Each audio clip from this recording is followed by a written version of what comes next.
O tema do nosso mês é honra, reverência a Deus e respeito ao próximo. E o tema de hoje é honrando os pais e familiares. Isso inclui, evidentemente, pai, mãe, avó, avô, né? E todos os demais.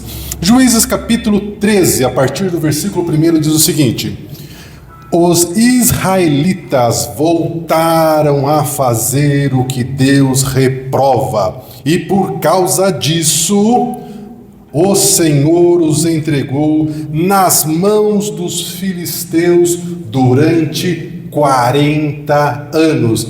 É importante, meu irmão, que você se lembre que eles estão na terra prometida e estão sofrendo na terra prometida.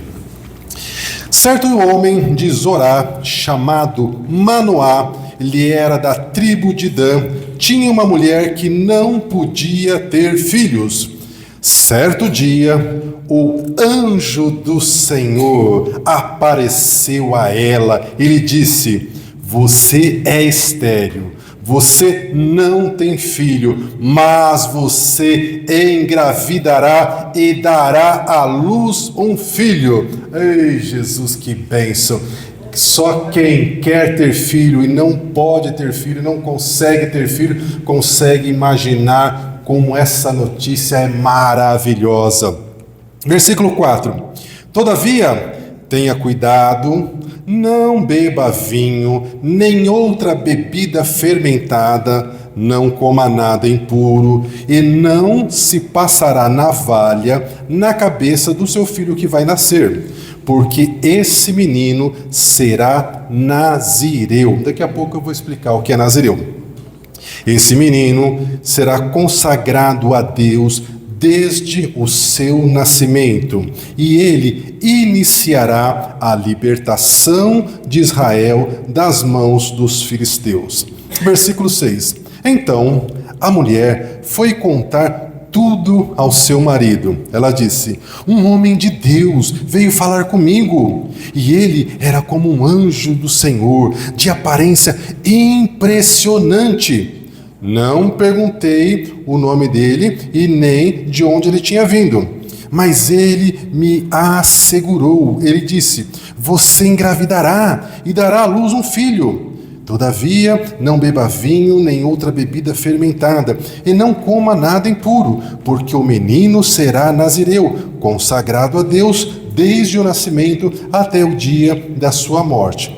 Então Manoá, que é o marido dela, orou ao Senhor. Ele disse: Senhor, eu imploro que o homem de Deus que enviastes volte para nos instruir sobre o que fazer com o menino que vai nascer. Ou seja, ele queria saber como educar essa criança.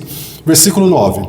Deus ouviu a oração de Manoá, e o anjo de Deus veio novamente falar com a mulher. Perceba que quem orou foi o marido, mas o anjo veio pela primeira vez para falar com a mulher, e ele, na segunda vez, ele veio novamente falar com a mulher. E isso pode parecer uma coisa simples, mas numa época em que não se respeitava, não se valorizava a mulher como ela merece, nós vemos da parte de Deus, desde sempre, o cuidado, a preocupação do Senhor com a mulher. Versículo 9. Deus ouviu a oração de Manoá, e o anjo de Deus veio novamente falar com a mulher quando ela estava sentada no campo. Manoá, seu marido, não estava com ela, mas ela foi correndo contar ao marido: o homem que me apareceu outro dia está aqui. Manoá levantou-se e seguiu a sua mulher. Quando se aproximou do homem, perguntou: foste tu que falastes com a minha mulher? Sim, respondeu o anjo. Quando as tuas palavras se cumprirem, perguntou Manoá, como devemos criar o menino? O que devemos fazer?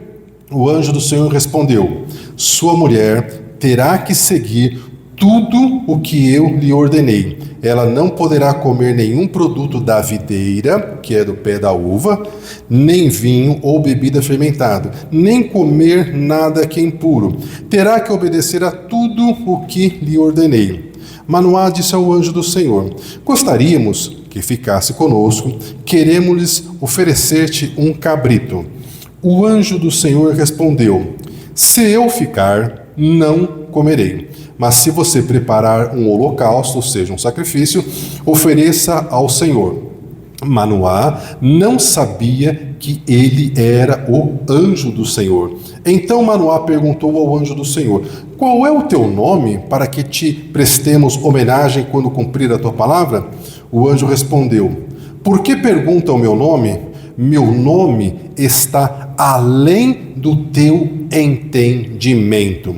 Então Manoá apanhou um cabrito e a oferta de cereal e ofereceu ao Senhor sobre uma rocha.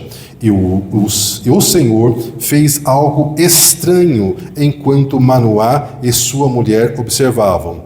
Quando a chama do altar subiu ao céu, o anjo do Senhor subiu na chama. Vendo isso, Manoá e sua mulher prostraram-se em terra. Como o anjo do Senhor não voltou a manifestar-se a Manoá e a sua mulher, Manoá percebeu que era o anjo do Senhor. E disse: sem dúvidas, nós vamos morrer, disse ele à sua mulher, pois vimos a Deus. Versículo 23. Mas a sua mulher respondeu: se o Senhor tivesse a intenção de nos matar, não teria aceitado o holocausto e a oferta de cereal das nossas mãos. Não nos teria mostrado todas essas coisas e não nos teria revelado o que nos revelou. A mulher deu à luz um menino e pôs-lhe o nome de Sansão. Então, evidentemente, passou-se o tempo, ela engravidou e deu à luz. E deu-lhe o nome de Sansão. Sansão cresceu e o Senhor o abençoou. E o Espírito do Senhor começou a agir nele quando ele se achava em Manaé-Dan, entre Zorá e Estaol. Capítulo 14 agora. Sansão desceu a Timna e viu ali uma mulher do povo filisteu. Quando voltou para casa, disse a seu pai e a sua mãe: vi uma mulher filisteia em Timna, consiga essa mulher para ser a minha esposa. Seu pai e sua mãe lhe perguntaram: será que não há mulher entre os seus parentes ou entre todo o nosso povo? Para você se casar, você tem que ir até os filisteus incircuncisos para conseguir uma esposa?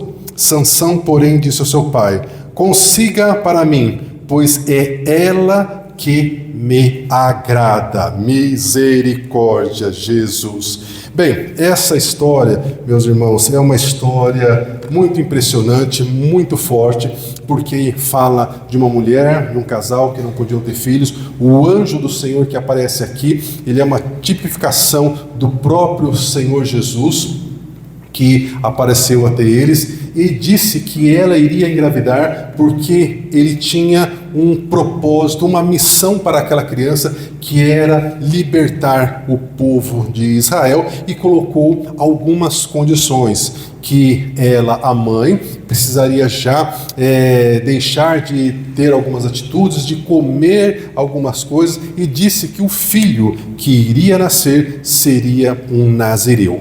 O que significa ser nazireu? Nazireu significa ser separado para Deus. E existem dois tipos de nazireu. Aquele nazireu que é nazireu por toda a vida, como foi Sansão e como foi também Samuel. Mas há outras pessoas que elas passam pelo período de ser um nazireu, como está descrito na lei de Moisés, por um período. Ela faz um voto ao Senhor e ela diz: olha, durante esse período eu vou cumprir tudo aquilo que o nazireu tem que fazer, que é basicamente três coisas. A primeira delas: nada relacionado ao pé de uva ele poderia comer. Então ele não poderia comer a uva, ele não poderia comer uva passas, ele não poderia comer a casca da uva, a semente da uva, o suco da uva, vinho muito menos, vinagre de uva. Se fosse na sua casa e você oferecesse uma geleia de uva, ele ia te olhar de cara feia. Outra coisa que ele não podia fazer era estar perto de gente morta. Tanto faz ser uma pessoa ou um animal, não poderia estar perto de ninguém morto, de nenhuma pessoa sem vida.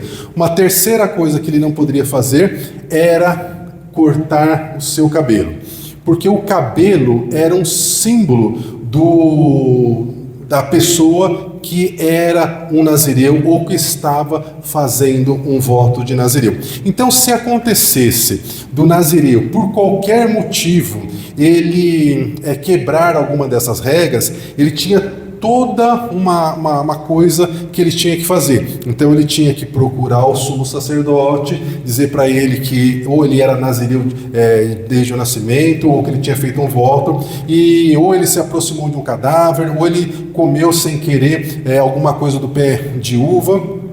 E então ele tinha que oferecer sacrifício ao sacerdote, e aí na presença do sacerdote ele rapava o cabelo, e aquele cabelo ele era colocado no mesmo fogo onde era oferecido pelo sumo sacerdote. Lembra do tabernáculo de Moisés, que eles faziam sacrifício para os animais, né? Então lá tinha um local em que eles colocavam os animais para queimarem, para subirem como oferta ao Senhor. Então naquele fogo era que o cabelo do nazireu tinha que ser colocado. Então o negócio era sério. Mas o que acontece? Sansão, ele começa a crescer e ele não respeita aquilo que ele recebeu de orientação, tanto de Deus quanto dos pais deles. Então, nós temos Sansão relatado na Bíblia em 3 capítulos, no capítulo 13, capítulo 14, 15 e 16, aliás, 4 capítulos. Então no capítulo 13 nós vemos aquilo que eu li, que o anjo anuncia que a mãe de Sansão iria engravidar, que ele iria nascer, que ele tinha um propósito, ou seja, além da excelente notícia que ela iria engravidar, ela recebe a notícia que o filho dela seria alguém que iria entrar para a história do povo de Israel, porque eles estavam naquele momento sendo oprimidos pelos filisteus, já faziam 40 anos. Então a notícia era extraordinária em todos os sentidos, mas Sansão começa a fazer escolhas erradas. Ele toma decisões que não eram as decisões que Deus queria para a vida dele e nem que os pais dele tinham instruído para ele. Então no capítulo 14, eu li um comecinho que Sansão, ele vai até a terra dos filisteus, que estão oprimindo o povo de Israel. Sobre esses filisteus que Sansão seria levantado para ser o libertador, e ele vê lá uma mulher do povo inimigo, e na lei de Moisés tinha determinado que não era para se casar com pessoas que não tinham a mesma fé, que não tinham a mesma aliança com Deus. Eu até me lembro do pastor Cláudio Duarte, que ele faz uma declaração que parece chocante, mas faz sentido. Não sei se você já ouviu, ele fala assim: gente, o negócio é o seguinte, crente tem que casar com crente, católico casa com católico, macumbeiro casa com macumbeiro, e aí ele vai falando, né? E faz sentido, irmãos, porque a fé de uma pessoa, ela influencia muito no relacionamento da família. Então, isso é sim uma espécie de jugo desigual. E veja a falta de noção de Sansão. Ele tem uma orientação, que ele sabe que ele é nazireu de Deus, porque ele não pode comer todas essas coisas, ele não pode cortar o cabelo, ele foi educado pelos pais, e ele vai procurar uma esposa no meio do povo inimigo. E ele reforça, não, porque é essa mulher que me agrada. E os pais falam: puxa, mas com tantas mulheres que tem entre o nosso povo, e ele afirma: não, mas é só essa que me agrada. E naquela época, evidentemente, tinha que pagar o dote e tudo mais. O pai vai lá e faz isso. E eles tinham o costume de fazer uma festa de casamento que duravam 7 dias. E numa dessas idas para lá, o Sansão ele mata um leão. E depois, quando ele está indo para o casamento, ele já tinha se passado vários meses, o leão tinha, evidentemente, decomposto, e um enxame de abelhas tinha feito uma colmeia na carcaça desse leão morto e tinha mel. O que o Sansão faz? Ele vai lá, pega o mel na carcaça desse leão morto, coisa que ele, como nazireu, não podia fazer, e além de comer, ele dá para o pai, e claro que ele não fala da onde que ele tinha tirado aquele mel, porque senão o pai dele iria dizer, só você vai ter que agora se apresentar ao sacerdote e cumprir os rituais. Mas ele então, no meio dessa festa de casamento com essa mulher do povo inimigo, ele propõe uma aposta, para o povo que estava lá, que eram evidentemente todos filisteus, dizendo o seguinte: olha, eu vou contar um enigma para vocês. Se vocês decifrarem esse enigma, eu vou dar determinada coisa para vocês. Se vocês, e era um valor alto, eram em produtos, mas era um valor alto. E se vocês não conseguirem revelar, vocês é que vão ter que dar para mim. E aí, evidentemente, o povo que estava lá não conseguiu desvendar o enigma. E eles começaram então a pressionar a mulher do Sansão para que ela chegasse lá no Sansão, buzinasse no ouvido dele, para que ele contasse qual que era o enigma, a resposta, para que eles então pudessem dar a resposta para o Sansão. Resumo da história: a mulher foi lá, falou no ouvido do Sansão, o Sansão contou o segredo, e aí ela foi lá, traiu o Sansão e contou qual que era o segredo lá pro pessoal que tinha feito a proposta. E então o Sansão fica muito bravo, ele deixa a festa, vai lá buscar as coisas que ele precisava fazer para pagar essa aposta. Então ele não volta mais para a casa dos pais e passam-se alguns meses, e aí então ele decide: não, vou perdoar minha mulher e vou voltar para ela. Quando ele chega lá, ele descobre que o pai da mulher dele tinha dado a mulher dele para um dos rapazes que estavam na festa. E aí ele fica muito bravo. O Sansão pega 300 raposas, bota fogo no rabo dessas raposas e solta na plantação dos filisteus, e as raposas evidentemente saem lá correndo e bota fogo em tudo. E a partir de então os filisteus começam a perseguir Sansão, e aí tem aquele episódio que ele com a queixada de uma jumenta mata 1000 homens, e a partir de então o Sansão passa a ser procurado pelos filisteus, porque Sansão era muito forte e estava então começando a querer libertar o povo de Israel. Mas no capítulo 16, vai dizer das últimas decisões erradas do Sansão. Ele vai para uma cidade do povo dos filisteus, chamado Gaza. Lá ele se relaciona com uma prostituta, eles tentam prendê-lo, não conseguem, e já fazia 20 anos que Sansão estava liderando o povo de Deus. E Sansão, ele então continua passeando na terra do inimigo, e numa dessas circunstâncias ele encontra uma mulher chamada Dalila. Dalila vai ser o último erro de Sansão. E a Bíblia fala que o Sansão se apaixonou por essa Dalila, que era do povo inimigo.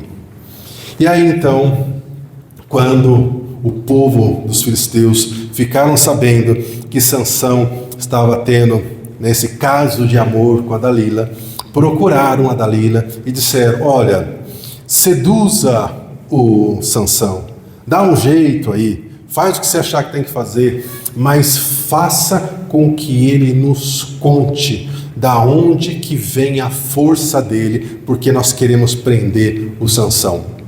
E a Dalila começou então no ouvido do Sansão.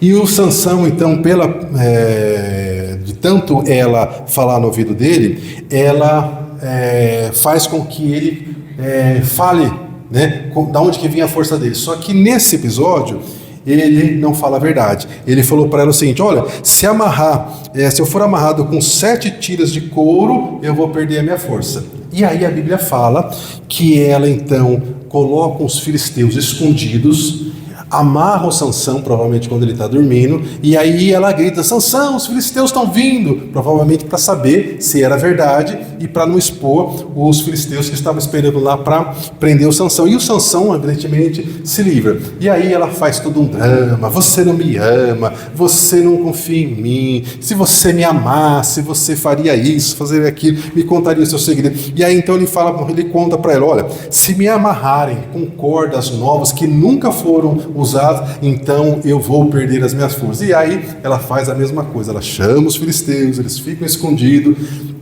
ela amarra o Sansão e ela de novo: Sansão, os filisteus estão vindo contra você. E, evidentemente, né, ele quebra as cordas e, né, vê que não era nada daquilo. E aí novamente, né, ela: Sansão, você não me ama, se você me amasse, você contaria o seu segredo, você não confia em mim.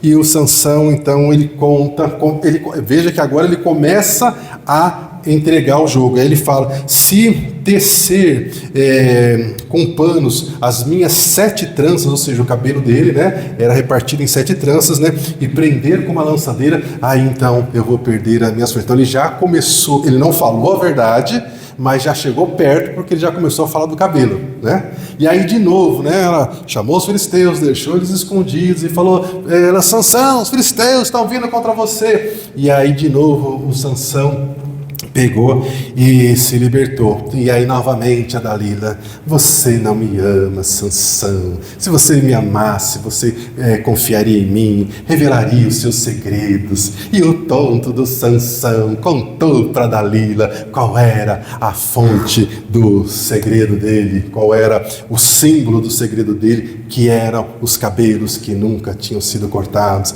E aí a gente percebe que muito provavelmente o Sansão também era chegado, né, em tomar as bebidas que ele não podia, porque primeiro, lá atrás, quando ele se casou e não ficou com a mulher, ele fez um banquete de 7 dias. Então, evidentemente, esse banquete de 7 dias foi regado a comida e a bebida. E aqui, nesse momento em que ele vai novamente ser traído por uma mulher do povo inimigo, a Bíblia fala que Sansão dormiu no colo da Dalila. Pensa numa mulher terrível que era essa Dalila. Olha, se juntar a Jezabel e a Dalila, meus irmãos, você não precisa nem se preocupar com demônios, porque é provável que os próprios demônios saiam correndo das duas, porque pensa em 2 mulheres terríveis. Então, provavelmente, o Sansão deve ter tomado alguma coisa muito forte, porque fala que ele dormiu no colo da Dalila e a Dalila chamou um homem para rapar o cabelo dele. Ó, se uma pessoa está lá dormindo, né, e uma pessoa que nunca cortou o cabelo, imagina o tanto de cabelo que ela não tem, né? Aí para rapar, quanto tempo demora isso, não é verdade? Então muito provavelmente o Sansão deve ter, né, tomado umas a mais, deve ter entrado num sono mais profundo, e aí então essa pessoa que Dalila chamou raspa as 7 tranças do cabelo de Sansão, e aí os filisteus estão mais uma vez escondidos, e novamente a Dalila diz: Sansão, os filisteus vêm contra você. E o Sansão mais uma vez pensou, né, eu vou enfrentar os filisteus. Só que Sansão não sabia que ele tinha tido os cabelos raspados, porque lembra que eu falei que quando o nazireu ele quebrava, né, o voto dele por qualquer motivo, ele tinha que ir até o sacerdote, ele tinha que oferecer os sacrifícios, o cabelo era rapado e o cabelo era colocado no fogo do altar. Então, a partir do momento que o cabelo foi rapado, significa que ele não está mais na condição de nazireu. Não é que o cabelo de Sansão é que dava força para ele, mas o cabelo era o símbolo que dizia que ele estava no estado de nazireu. como o cabelo foi rapado, então naquele momento ele não é mais nazireu. Se ele não é mais nazireu, a força, a presença de Deus não estava mais com ele. Resultado: os filisteus prendem o Sansão, os filisteus furam os 2 olhos de Sansão, Sansão se vê traído novamente pela Dalila, Sansão é levado escravo, Sansão é colocado numa prisão, e nessa prisão ele ficava rodando um moinho. Sabe aquele moinho antigo que o boi ficava andando em círculo assim para moer os grãos? Colocaram o Sansão na prisão para fazer aquilo andando em círculo. E é impressionante, meus irmãos, que é isso mesmo que acontece na vida de muitas e muitas pessoas que deixam de servir a Deus e começam a fazer aquilo que lhe agrada, a andar com a mulher que lhe agrada, a andar com o rapaz, com o homem que lhe agrada, e aí a vida vai de mal a pior, de mal a pior, e a vida dela entra num círculo, porque ela fica de fato cega para essas situações. Mas na prisão, a Bíblia fala, que o cabelo de Sansão cresceu, e nós não temos dúvidas, eu pelo menos não tenho dúvida, que Sansão se arrependeu amargamente de ter feito tudo o que ele fez. Então, eu creio que Sansão se arrependeu, e na prisão, então, o cabelo de Sansão cresceu.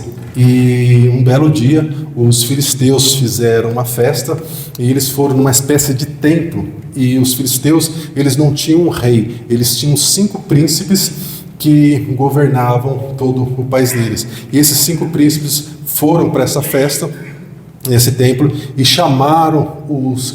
mandaram levar o Sansão lá para zombar do Sansão, para dizer que os filisteus dominavam sobre tudo e sobre todos, porque o grande herói de Israel tinha virado lá um palhaço, um bobo nas mãos deles. E aí então a Bíblia fala que Sansão era guiado por um rapaz, por um jovem, porque ele não conseguia andar sozinho, e Sansão pediu para que o rapaz colocasse ele sobre as 2 colunas que sustentavam esse templo, e ele faz uma oração para que Deus devolvesse mais uma vez a força para ele, para que ele se vingasse daquilo que os filisteus fizeram com ele sobre os olhos. Veja que ele não fala sobre a traição da Dalila, porque ele já entende que ele ser traído por Dalila foi culpa dele. Foi ele que foi até a terra do inimigo, foi ele que ficou cobiçando a Dalila, foi ele que se deixou apaixonar por ela, foi ele que dormiu no colo dela.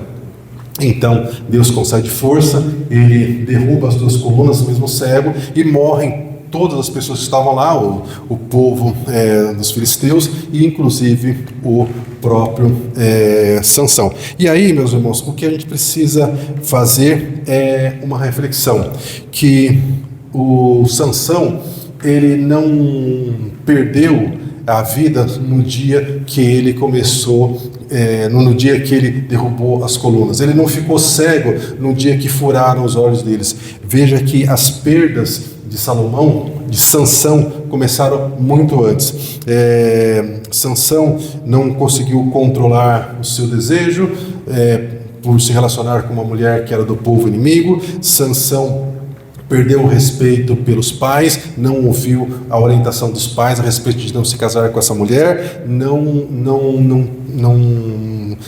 teve respeito pelo voto de Nazireu, e então ele perdeu o respeito pelos pais, perdeu o temor ao Senhor pelo voto de Nazireu, perdeu o medo de se casar com uma mulher que não fazia parte do seu povo, perdeu a aposta do casamento, perdeu a própria esposa, perdeu o controle sobre as reações, perdeu o controle sobre a própria língua, contou um segredo que não poderia contar, perdeu a condição de Nazireu, perdeu as forças, perdeu os olhos, perdeu a Dalila que ele amava e confiava, perdeu a dignidade, perdeu a honra e, por fim, perdeu a vida.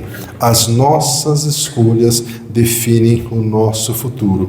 As escolhas erradas de Sansão fizeram com que ele fosse humilhado e não vivesse tudo aquilo que Deus tinha para ele.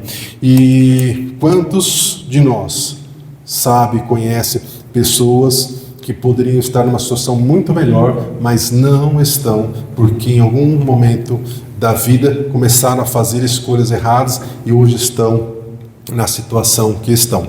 Mas eu quero trazer uma palavra também de esperanças. E antes de trazer essa palavra de esperança, vou só fazer uma reflexão rápida a respeito de como a vida de Sansão poderia ser diferente. Porque se nós olharmos para as histórias de Sansão e de Samuel, nós vamos ver coisas parecidas a partir, inclusive, da vida das mães. Tanto a mãe de Sansão quanto a mãe de Ana, elas eram estéreis. A mãe de Sansão recebeu a visita do próprio anjo do Senhor que ela iria engravidar. Ana não. Ana recebeu uma palavra do sacerdote Eli e da mesma forma que a mãe de Sansão, a mãe de Ana, engravidou, as duas acreditaram na promessa que elas receberam, as duas educaram os filhos da maneira que queriam, que tinham que ser feito, elas fizeram a parte delas. Então eu estou querendo dizer que o que aconteceu com Sansão não foi por culpa dos pais, porque a gente vê hoje muitos filhos de crentes desviados, fazendo coisas erradas, e muitos pais com crise na consciência, achando que a culpa foi deles, que eles erraram em alguma coisa. Os dois filhos, tanto Sansão, quanto Samuel, eles foram nazireu. Sansão era nazireu desde o ventre, e Samuel foi Sansão não porque Deus determinou, mas porque a mãe de Samuel disse: meu filho, você vai ser nazireu. E ele poderia ter dito: mãe, a senhora que quer isso, eu não quero isso para mim. Mas ele obedeceu. E vocês conhecem a história de Samuel? A mãe dele levou ele para ser criado pelo sacerdote Eli, e no final das contas o profeta Samuel se tornou um homem muito honrado. Ele foi sacerdote, ele foi profeta e foi juiz sobre Israel. Samuel, ele ungiu os dois primeiros reis de Israel, que foi o rei Saul e também o rei Davi. Samuel tinha tanta consideração pelo Senhor, que certo dia, muitos anos depois, evidentemente, muitos séculos à frente da história, Jeremias estava orando, conversando com o Senhor sobre uma questão, e Deus respondeu para Jeremias dizendo o seguinte: nessa situação, Jeremias, ainda que Moisés e Samuel pedissem, eu não atenderia. Para você ver o tamanho da consideração que Samuel tinha junto ao Senhor, porque ele era uma pessoa reta. E Samuel cumpriu então tudo aquilo que Deus tinha para ele. Samuel ouvia a voz do Senhor. Samuel viveu com honra, morreu com honra. As pessoas queriam estar perto de Samuel, e durante o reinado dele, o povo, o país prosperou. Mas não foi assim com ele. Então, meu irmão e minha irmã, nós temos essa situação que nós vimos o quanto foi trágica a história de Sansão.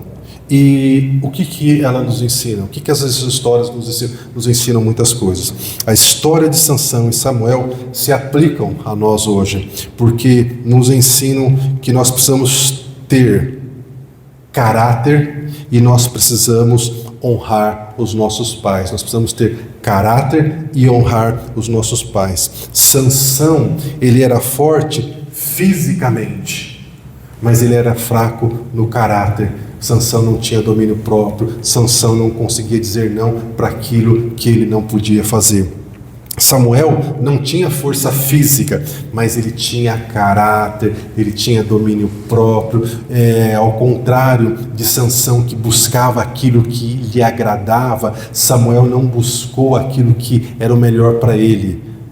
Tanto é que não foi escolha dele ficar como discípulo do sacerdote ali. Foi uma decisão dos pais dele, mas ele honrou essa decisão dos pais, e por ele ter honrado os pais, ele chegou aonde ele chegou. Então, no final das contas, Não é a força física, não é a beleza, não é a quantidade de dinheiro, não é a quantidade de status, de fama que uma pessoa tem que vale a pena. O que importa é se nós respeitamos os nossos pais e se nós respeitamos a Deus. Porque se nós fazemos essas duas coisas, todo o restante estará aberto para que nós possamos desfrutar. Mas se nós não respeitamos essas duas primeiras coisas, então a tendência é que tudo vá de mal a pior, e a Bíblia fala que um abismo chama outro abismo. E eu quero deixar uma palavra de consolo para você que tem filho, neto, ou conhece alguém que infelizmente está no caminho que não deveria. Os filhos nem sempre honram os pais, os filhos nem sempre obedecem aos pais, os filhos nem sempre decidem viver da maneira que foram educados pelos seus pais. Evidentemente aqui que eu estou colocando pai e mãe que educa da maneira que tem que educar, né? Nem sempre os filhos seguem o ensino, a honestidade, a mesma disposição em servir a Deus, de ser um bom exemplo, como foi o exemplo que receberam do pai, da mãe, da avó, do avô, dos tios. Os filhos do sacerdote Eli, eles eram desonestos, e a tendência de todo pregador é bater firme no Eli, dizendo que o Eli não repreendeu seus filhos como precisava, etc e tal. Mas a gente tem na sequência os filhos do profeta Samuel. Eu acabei de dizer que o profeta Samuel era uma pessoa extremamente honrada, mas os filhos do profeta Samuel não valiam nada, eram corruptos, a ponto de quando Samuel ficou idoso, o povo virar e falar assim: olha, Samuel, os seus filhos não seguem os seus caminhos, né? Falado de maneira branda para dizer para eles: olha, você, Samuel, é alguém que nós queremos que nos lidere, mas os seus filhos não valem nada. E como se não bastasse, meus irmãos, nós ainda temos uma história ainda mais trágica, que é José no Egito. Toda vez que a gente vai falar de dor, de sofrimento, de superação, de fé, de fidelidade, a gente fala de José no Egito, porque ele foi traído pelos irmãos, ele foi traído na casa do Potifar, ele foi esquecido na prisão, mas Deus o honrou. Então José é um exemplo de tudo. Mas você sabia que esse mesmo José teve 2 netos, e os 2 netos eram ladrões de vaca e morreram roubando vaca? Imagine a vergonha, a decepção de uma pessoa como José, vendo seus 2 netos roubando vaca, e morreram roubando vaca. Então, meus irmãos, infelizmente a gente não pode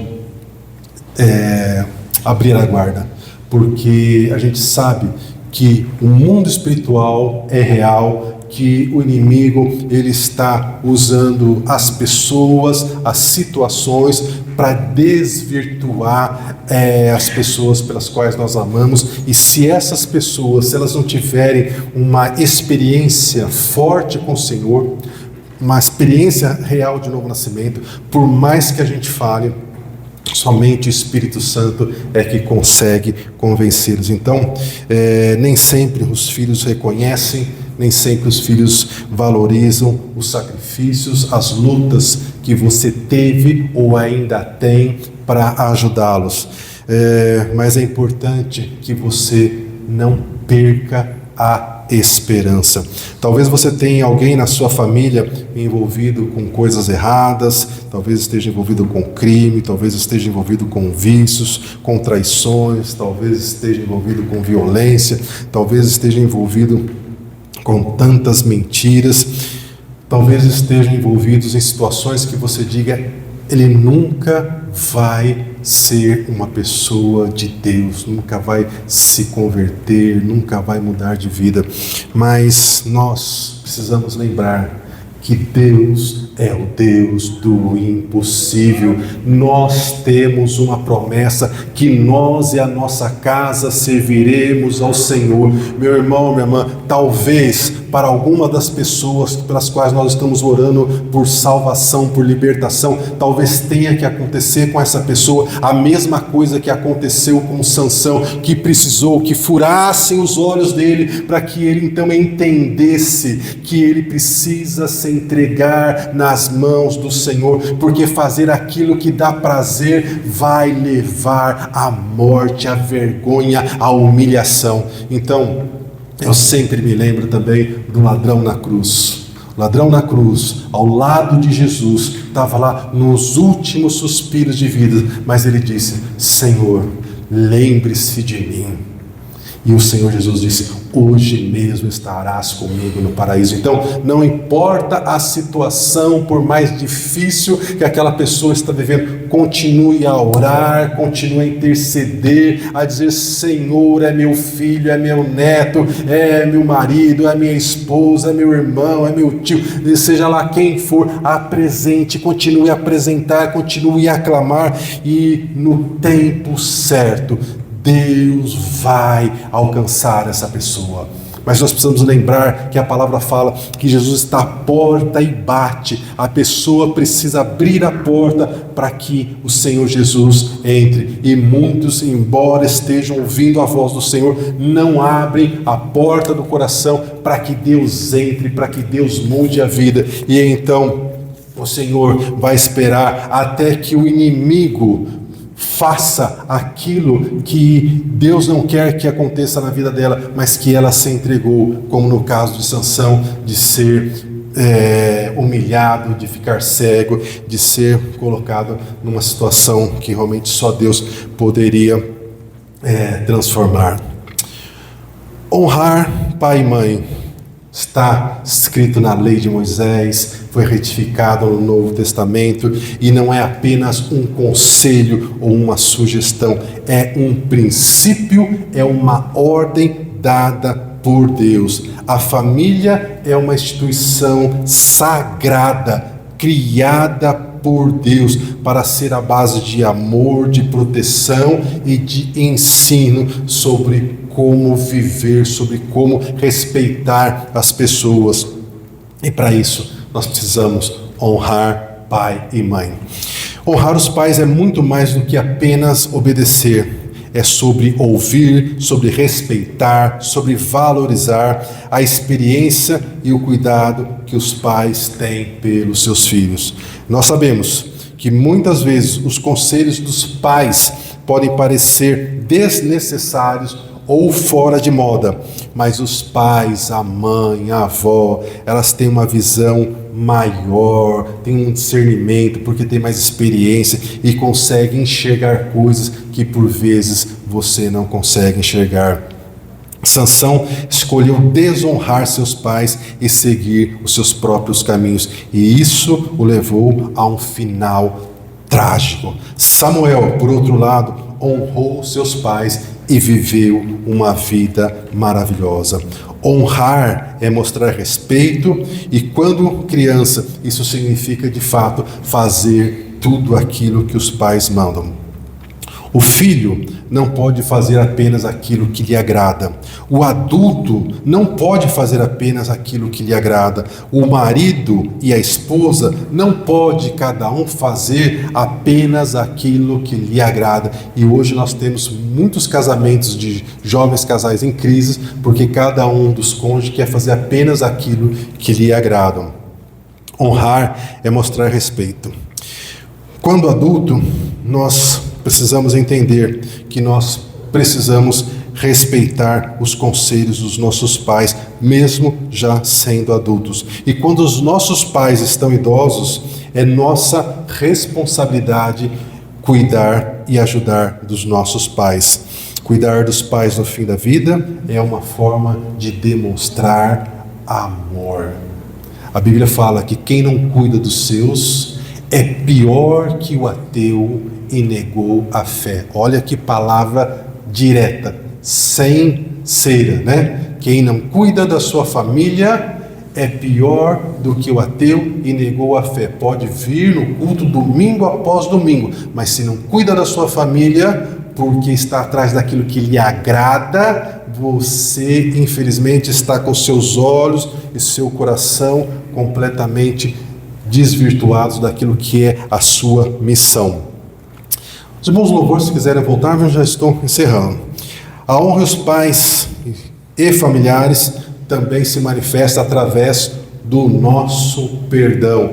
Pai e mãe vão errar e vão errar muitas vezes, mas nós como filhos precisamos perdoar os nossos pais. E muitos de vocês não tiveram pais, ou os pais não eram dignos de respeito, mas ainda assim a Bíblia fala que nós devemos honrar pai e mãe. Então, para encerrar, eu quero reforçar a orientação do Senhor. Honre seu pai, honre sua mãe, honre os seus familiares, e isso é uma ordem do Senhor. Embora Sansão tenha nascido com um chamado especial para ser inclusive nazireu desde o ventre, para começar a libertar Israel dos seus inimigos, a vida de Sansão foi marcada por falhas de caráter e escolhas egoístas que não eram as escolhas que cabiam a ele, porque ele tinha uma missão. E eu e você, meus irmãos, quantas vezes nós abrimos mão da nossa vontade de fazer os nossos gostos, porque nós precisamos cuidar da nossa família, nós precisamos pensar na nossa família. E é isso que o Senhor tem nos ensinado. Ao contrário de Sansão, Samuel foi um exemplo do que é servir as pessoas, do que é honrar aos seus pais e também servir a Deus. Existe um ditado popular que diz que quem não vive para servir, quem não vive para servir, não serve para viver. Forte isso, né? Forte, mas quantas famílias hoje nós vemos que os filhos querem e acham que os pais estão lá para ser empregados dos filhos. E não é assim, não honram os filhos. E o que vai acontecer com esses filhos no futuro? O mundo vai ensinar. E que Deus tenha misericórdia para que eles não precisem chegar à situação que Sansão chegou, para poder então se arrepender e entender o que é a vida, o que é o mais importante, que é a nossa casa, é a nossa família. Então, quem não vive para servir, não serve para viver. Samuel e Sansão tiveram começos semelhantes, mas destinos completamente diferentes. E o motivo de ser tão diferente a vida deles no final foi por causa das escolhas de cada um deles. Seja como Samuel, que escolheu viver com integridade e obediência. Não seja como Sansão, que deixou os seus desejos e aquilo que lhe agradava aos olhos falar mais alto. Não seja como Sansão, que não ouviu o conselho dos seus pais. Não seja como Sansão, que não obedeceu ao mandamento do Senhor. E uma pergunta para mim e para você: como você quer terminar a sua vida? Você quer terminar a sua vida honrado, como foi o profeta Samuel? Ou você não se preocupa em terminar a sua vida humilhado, como foi Sansão?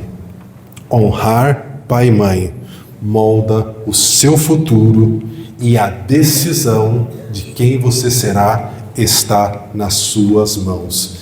Que o Senhor nos abençoe. Vamos levantar, vamos louvar o Senhor, depois nós vamos orar.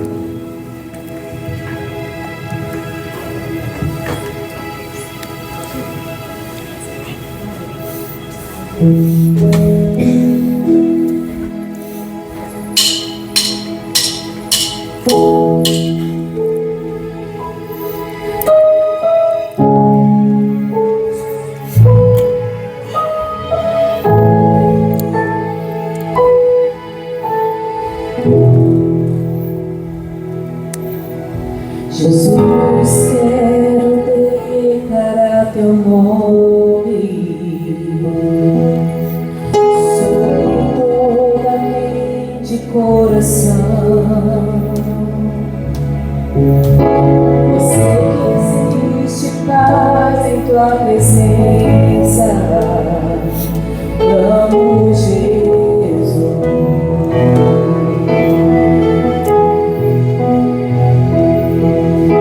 Jesus, quero declarar teu nome, quebrando os vícios dessa geração. Declaro que a esperança e liberdade. Vamos, Jesus.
Declaro pelas ruas o nome de Jesus. Sobre a escuridão Ele vai trazer a sua luz. Sobre sua família clame o santo nome Jesus.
Jesus, quero declarar teu nome sobre toda alma em depressão. Ansiedade, medo, saiam agora. Clamo Jesus.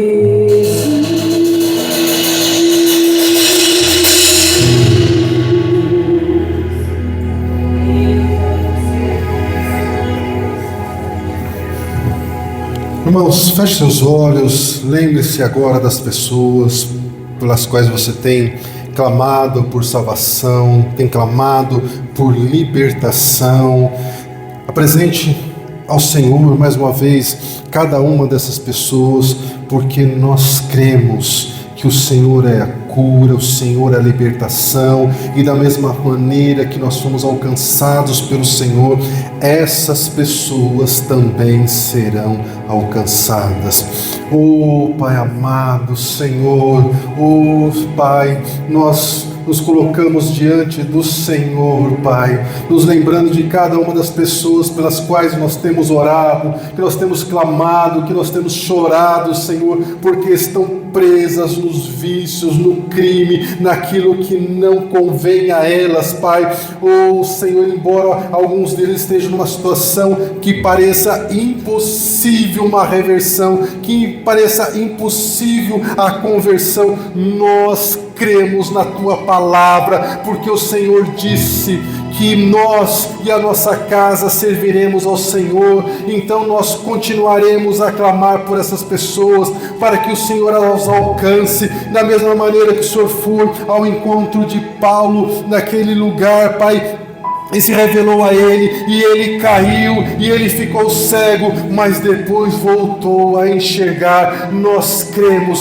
que aquelas pessoas para as quais nós estamos orando, em algum momento elas verão a sua luz, elas voltarão a enxergar, elas se converterão ao Senhor. Oh Pai, faz milagre, Senhor, faz milagre nas famílias, Senhor, faz milagre naquele coração duro que precisa de um novo coração. Oh, em nome de Jesus, nós repreendemos toda ação do inimigo sobre a nossa casa, sobre a nossa família, sobre as pessoas para as quais nós estamos requerendo nas mãos do inimigo. Dizemos que essas pessoas pertencem ao Senhor Jesus, que tem as chaves da morte, que tem as chaves do inferno. Nós não nos conformamos com essa situação e cremos que nós veremos grandes milagres, grandes transformações na nossa casa, porque a Tua palavra declara que é o Senhor que sabe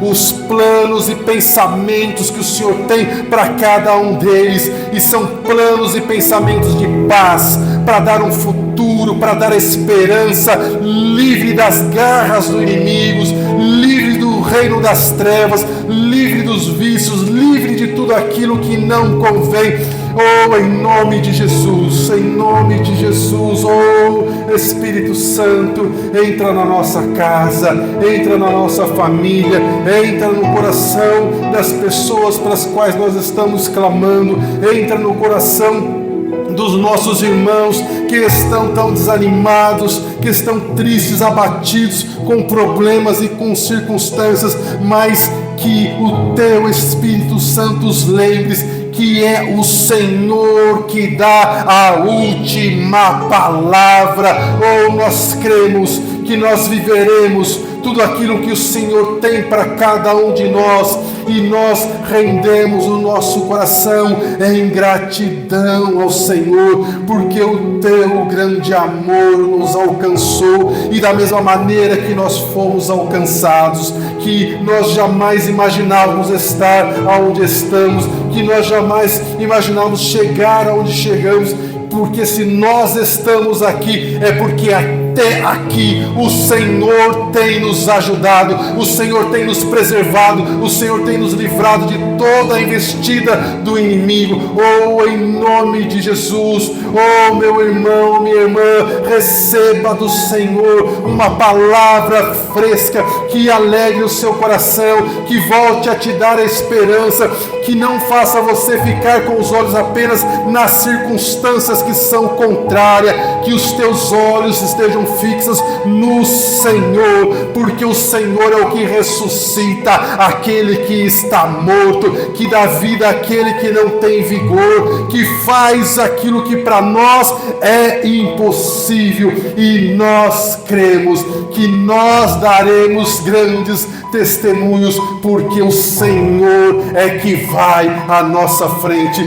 Oh Pai amado, que o Teu grande amor, que a graça do Senhor Jesus e as consolações do Teu Espírito Santo estejam com o Teu povo, hoje, sempre e eternamente. E o povo de Deus diz amém, aleluia. Vamos aplaudir ao Senhor. Tenha uma semana de bênção, de vitória, em nome de Jesus.